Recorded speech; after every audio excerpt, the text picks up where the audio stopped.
distinguished colleagues, I think that this request or motion for approval to read this bill a second time cannot have come at a more appropriate time. Mr. President, society is dynamic, and I do know that all of us here, coming from our various backgrounds, must have made promises in the course of our elections on the need, the urgent need to amend the electoral law to provide for a more credible and transparent electoral process.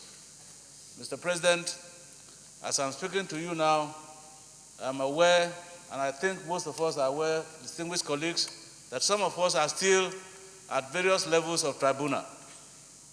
And so at one point or the other, we have become victims of the inadequacies of our electoral law.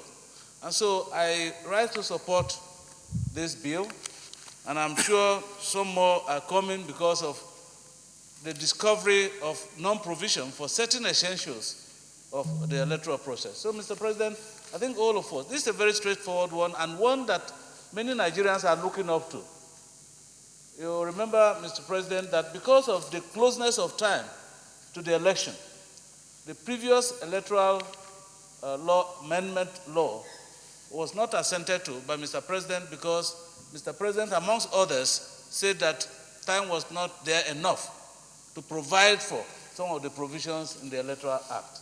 And so, Mr. President, I think now that we are starting very early, it becomes very germane for all of us here to support this bill so that it is passed, harmonized with other bills in the same process, so that it is passed on time for the electoral umpire, the INEC, and the government to make adequate provisions for what is required for us to have very credible and legitimate election process. Mr. President, I think we are aware that it's very, very important that the products of an election must be legitimate for it to be respected, for it also to have the necessary moral backing to be able to act on behalf of the people.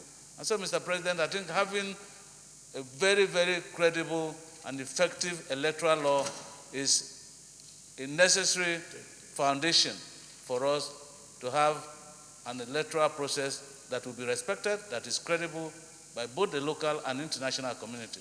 And so, Mr. President, I support this bill, and I so submit that we give it very dispassionate consideration.